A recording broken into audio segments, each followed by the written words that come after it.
From across time and space and throughout the multiverse, listen as two generations of comic book readers come together to discuss a single character or event that shaped pop culture as we know it. Let Your Geek Sideshow presents Then and Now with Susan and Kitty.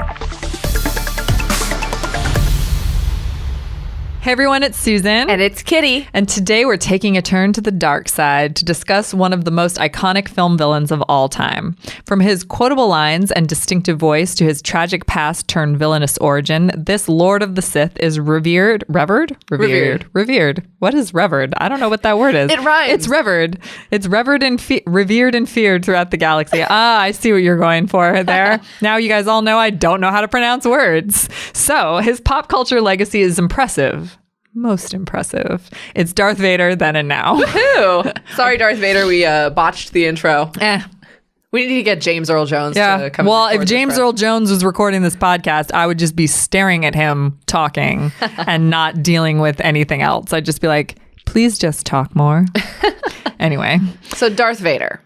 I mean, more than most other characters, I'm sure this immediately conjures just the specific image of his dark suit. I mean, we've covered some characters that some people are like, okay, I'm not as familiar with, but but I don't know that there's anybody out there who's not as familiar with Darth Vader, or at least what he looks like. I think my grandma knows who Darth Vader is. I think my 4-year-old niece knows who Darth Vader is already, and she's just like, Darth Vader, and so that just covers 100 years worth of people. I don't know how old your grandmother is.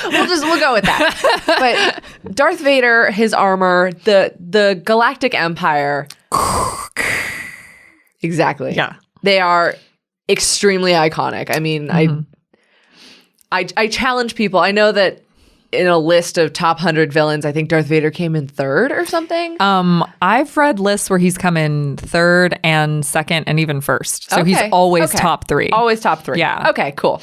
Just I was going to make sure we I mean, the one that I saw where he was 2, I think the only one that beat him was the shark from Jaws. Oh, okay. Yeah, so sorry, Darth Vader. But yeah, it really depends on the list. But, I've seen him. He's definitely top 3 villains of all time. Yeah. So where do you even start with him?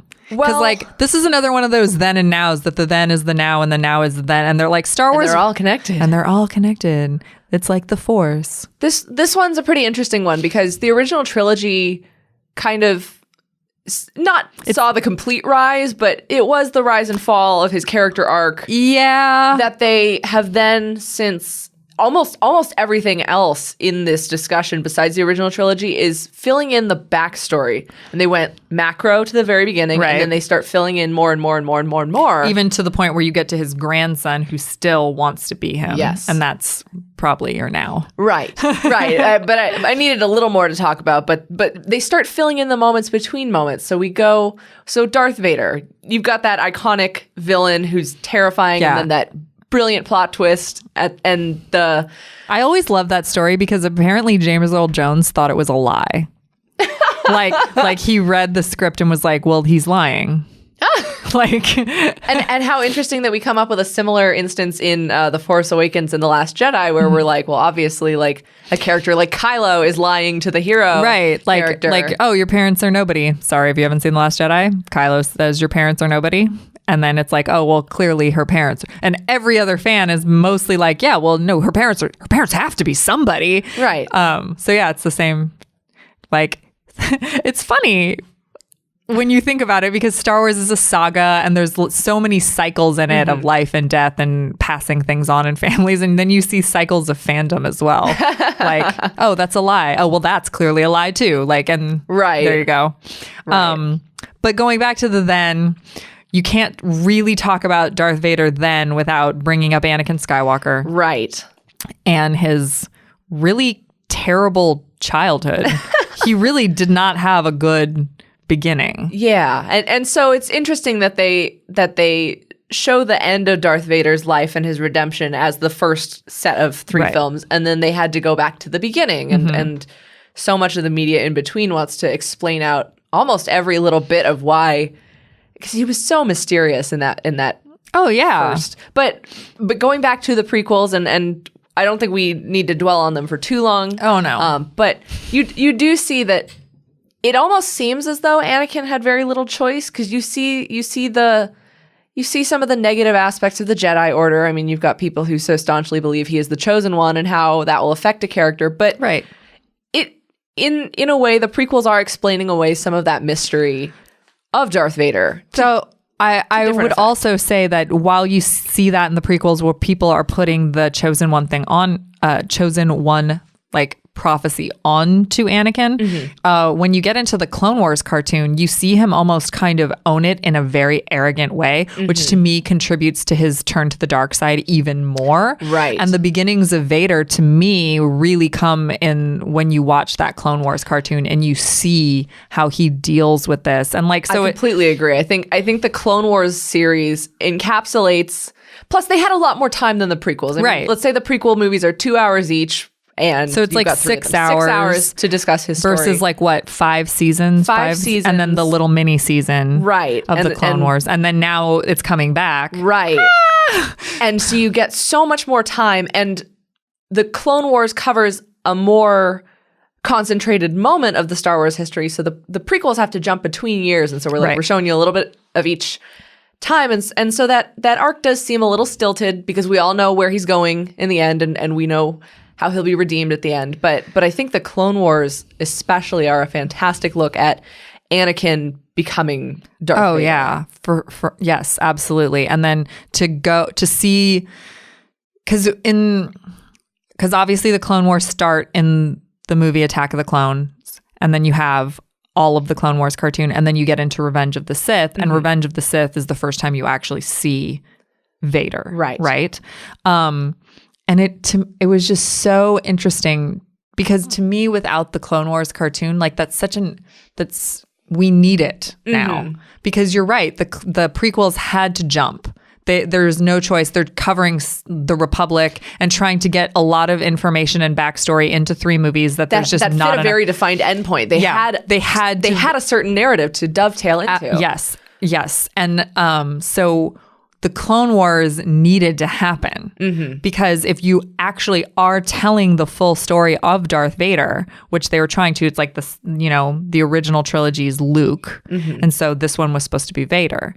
And if you're telling that story of Anakin Skywalker turning into Vader, you almost need these Clone Wars cartoons now because you watch him turn from this like kind of bratty kid, this troubled kid from a very tragic past to a bratty like Padawan.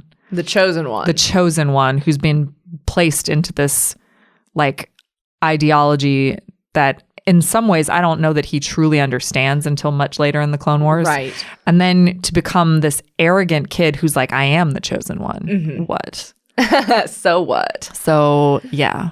But it's also interesting, I think, and especially with the Clone Wars, it really enlightened kind of not only the seductive power of the dark side that we do see him succumb to and then have to come back from eventually, but also how the rigidity of the Jedi Order led him. So it's cool because you get to see how neither side is completely blameless. Right. And they both have... Because also in the Clone Wars, you have to have Ahsoka. Yes. Because with Ahsoka, you see the dark side of the light side.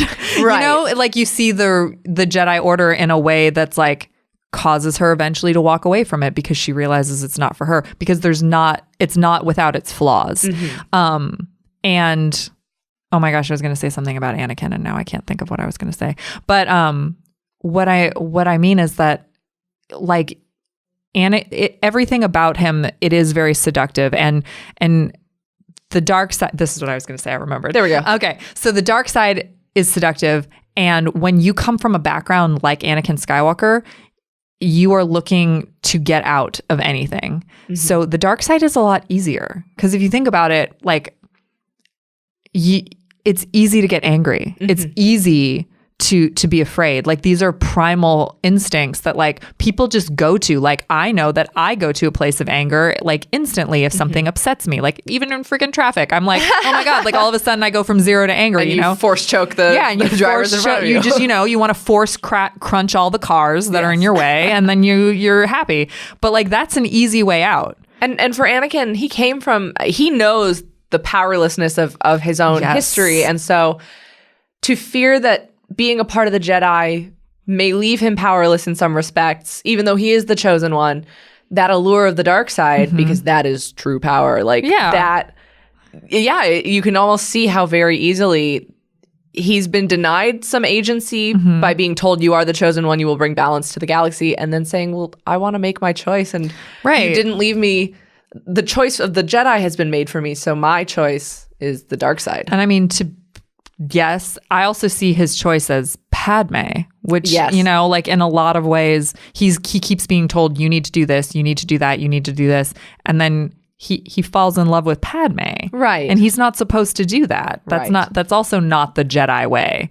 Like, they don't take wives. Like, that's just not how it works. And it's really cool to watch, like, the contrast between, you know, what Obi-Wan went through with the Empress of Mandalore. I was just about to bring that up. Yes. Yeah. And so to see how Obi-Wan made his choice in one way, and then to see that Anakin made a very, very different choice with Padme.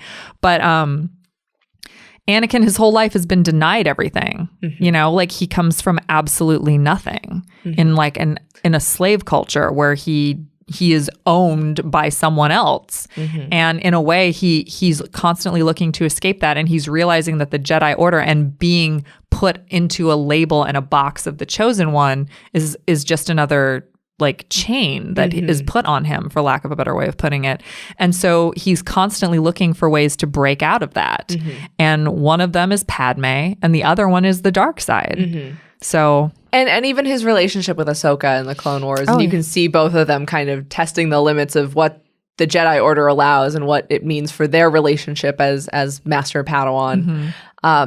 Now, switching gears for a sec, I grew up knowing that one of the most famous cultural references is the misquoted line, "Luke, I am your father." Nope. It's misquoted. Yeah. But... So that was one of the most famous cultural references for me growing up, and I knew that before I ever saw Star Wars. Man.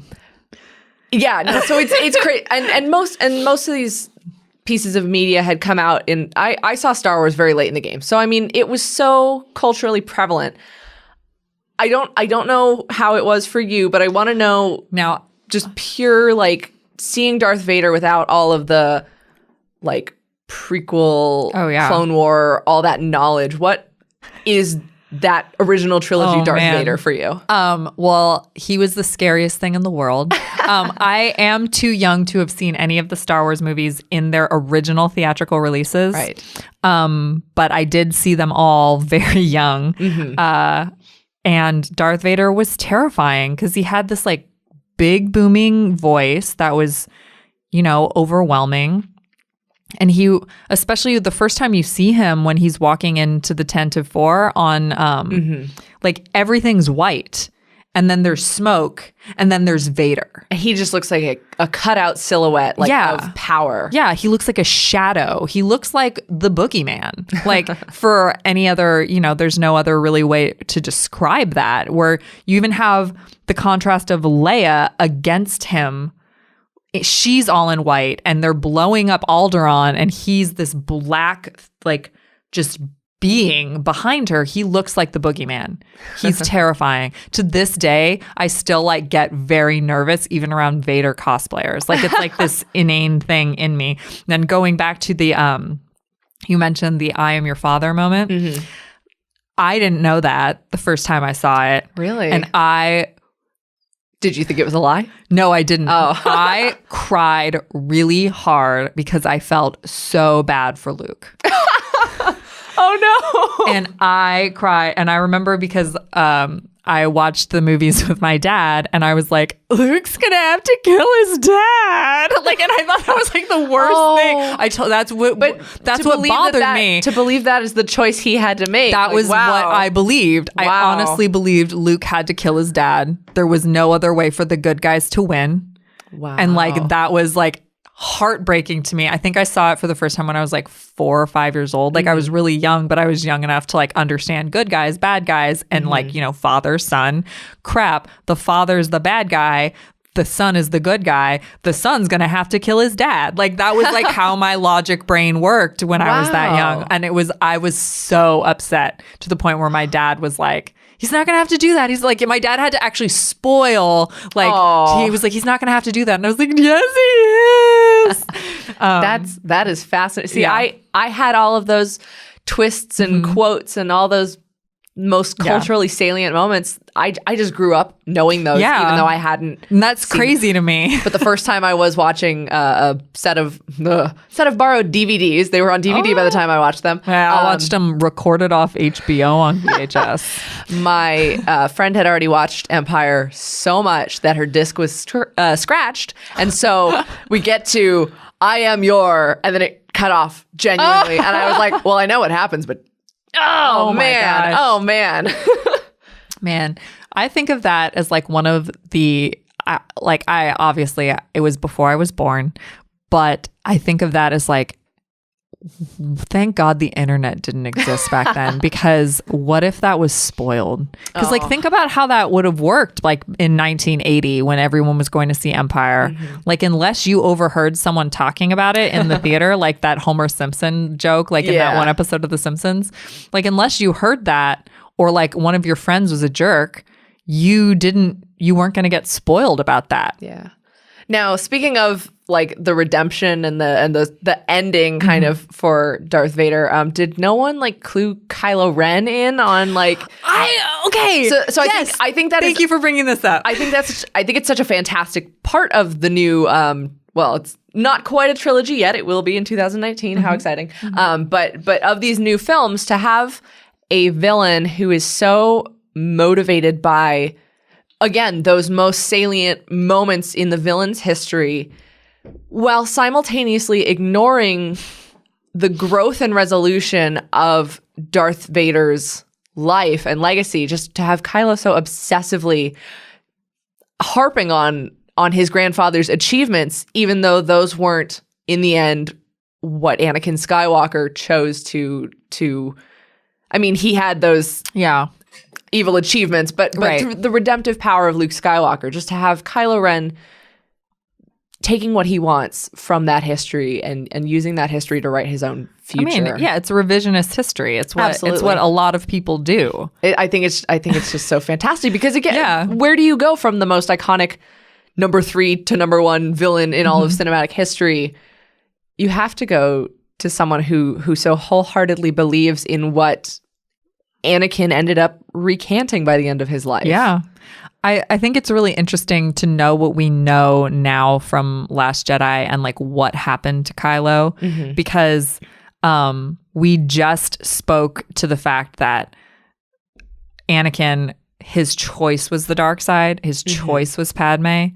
In a lot of ways, Luke inadvertently took Kylo's choice away, because Kylo could have made either choice. Luke saw like darkness in him and conflict and stuff, and Luke made a bad choice. And so you see almost the opposite of what happened. Like Luke's choice to not fight Darth Vader at the end of Return of the Jedi turned into the redemption of Anakin Skywalker. Luke's choice to see the same type of conflict in his nephew and then choose the opposite. He chose to fight. He had to stop it. Yeah. But in so doing, he took away Kylo's choice. Because it was the difference between kind of absolving someone at the end of having done all these villainous things, and then the difference of thinking, well, I have to stop this because I've seen what happens if you don't stop it. Right. But in like... And it's just a crazy thing to think about. In the way that Qui-Gon also said, like, I see that he is going to save us, so we have to take him and train him for the Jedi Order about Anakin. Taking away that... You really wonder about stuff like that. Because then you see characters like Ahsoka who do... There is an episode called Ahsoka's Choice because it is such a big deal for her to choose. And you see other characters make these choices... In a lot of ways, I'm really curious as to what Rey's choice will ultimately be, because she's been kind of a little wishy-washy about choosing anything like definitively. Because at this moment, she does still have her options open to her. Right. So it is very interesting to see characters who make their choice. Because Luke was very like almost I don't want to say reckless in his choice, but he did make it. But he, you know, if you think about it, he didn't have any reason to stay on Tatooine anymore. Right. So he goes with what he knows, and he made the most educated choice at the time. So it's interesting to see everyone kind of says things like various things about Rey marrying Luke. I don't necessarily think she does all the time, because Luke made a choice immediately and Rey hasn't made hers yet. And he made it on a kind of a fantastical, kind of almost idealized idea of what, because at this point also the idea of the Jedi Knight wasn't like your local space police force. It was like this fantastical legend type. But the thing is, it is for Rey as well. However, with Rey, it's a myth. It doesn't exist. Right. Like at least for Luke, it's fantastical, but it was something at one time. Versus Rey says Luke Skywalker is a myth. I thought he was a myth. Right. So it's a completely different mentality on it, because, you know, Luke is aware of the Clone Wars. He's aware of all these different things that have happened in his recent history. And it is it's a larger than life situation, but it's also like something that is a situation, versus Rey, who honestly thinks it's just a story people tell. Right. So that's crazy. It's also interesting to zoom out on Darth Vader, and as we get more of the not like bureaucratic structure of the Empire, but kind of that who's who in the Empire, zooming out and like seeing like there's the Emperor and all these other different leaders. Darth Vader starts to take, I mean, he is a fantastic villain in his own right, but he also starts to take on for me at least, the presence of like, oh, he's the Emperor's pit bull, kind of like he's the muscle. He's the guy who will stand there and be intimidating and the boogeyman, like you said. And so it's interesting to see how his villainy plays off of these other characters who may or may not seem more villainous because they're not the ones in action, or like with Tarkin and stuff, just like who's who or in the Krennic Empire. as well. But then you see Krennic like almost cowering towards him. So then it almost becomes the difference of like, well, you can see why Tarkin rose, because Tarkin could hold his own against this menacing boogeyman. Right. And I think even though Rogue One obviously was never going to be Darth Vader's movie, I think they knew with that cameo, they lived it up to the height of like everything that he represented when he first showed up on the screen, because so many of these stories have explored other facets, but they wanted to remind you like, hey, don't think about Anakin Skywalker when you're looking at this Darth Vader. Yeah. This is Darth Vader. I think they did the same thing in Star Wars Rebels as well. They definitely were like, this is Vader. This is Vader at the height of his villainy. But that's Ahsoka what we're looking at. Can still kind of see Anakin even through that layer of hate. But that's I think that's a whole other podcast about Ahsoka. Right, yeah. Let's do an Ahsoka podcast. Please, sometime. I would love to. Just a discussion on her. But I love that, especially in Rogue One, they're like, okay, we've got all this new story that gives you so much more insight into the man that Darth Vader is. But they still managed to just immediately pull out that this is the Darth Vader that you saw when you first saw A New Hope. Yeah. And like they got, that scene where he's just coming down the hall with the lightsaber is so gloriously terrifying. Absolutely terrifying. Yeah. But like I don't know. It's like garishly fun. I love the idea. So I've watched Rogue One back to back with A New Hope now, and I love how Rogue One inadvertently changed like the whole, you are a rebel spy, like you are part of a rebel alliance and a traitor, because like he saw the ship go away. Like it's such a funny thing to think about. Like Darth Vader's like, I have had a very long day chasing you, daughter. Like, are you kidding me? Like I know that's your ship. Like it's like a kid who's like gets her hand caught in the cookie jar. Like there's no way he didn't. And it's funny to think about, because I know that at one point, and it was like in my teenage years when I was like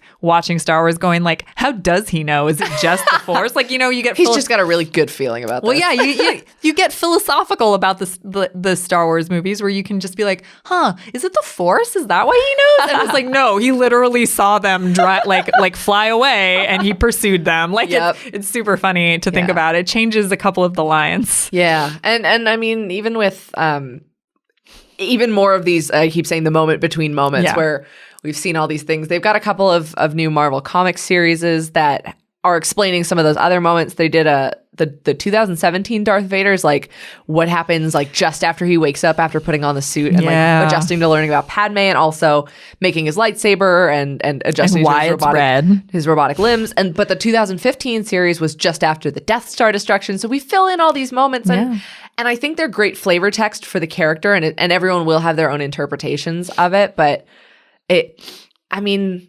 there's some value to just maintaining that mystery of Darth Vader. Mm-hmm. Like, I mean, he does have a fantastic character arc and all these stories. And it's, I mean, I would love to know, like, how the hell did he find out that Luke was his son and how did he react? And like, the comics have an explanation, but I think there's also some great joy in just seeing him as he was presented in the original trilogy. And I mean, you're not a top 1 to 3 villain for nothing. That's true. So for any modern stuff that we're looking for in the modern age of Vader, I think you just mentioned some Marvel comics. Yeah, they're both called Darth Vader, but there's one that starts in 2015 by Kieran Gillen, and that's the just after the Death Star, and it ties in with the larger Star Wars comic series they were doing. And then the 2017 is the back to just after Revenge of the Sith.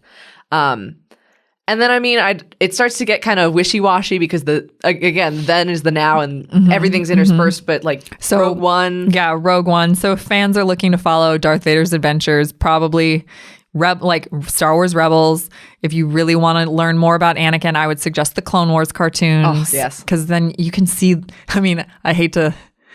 You can see the conflict. Like you can see his turn to the dark side. I know they're so good. There's so much good. And yes, obviously, I think we're both going to recommend at the crossing point the original Star Wars trilogy. Star Wars, and then just keep an eye out to how he echoes throughout the galaxy in The Force Awakens and The Last Jedi, and we'll see what resolves in Untitled Episode 9, but I wouldn't be surprised if Kylo still has some ideological, maybe he has a sit-down talk with his grandfather. Maybe. Again, just, I mean, who knows? But his legacy echoes throughout the galaxy, which is so cool. So, from the corruption of Anakin Skywalker to his famous redemption, the galaxy was forever changed by Darth Vader and his unforgettable impact on the original Star Wars trilogy. His legacy as both a Jedi and a Sith has been explored in comics and television, and it's clear that there's still good in him, even if it's beneath the darkest in his soul. The darkness and wow, I can't. The darkest darkness in his soul.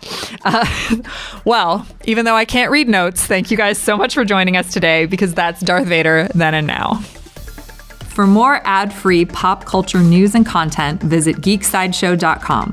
Thank you for listening, and don't forget to let your geek side show.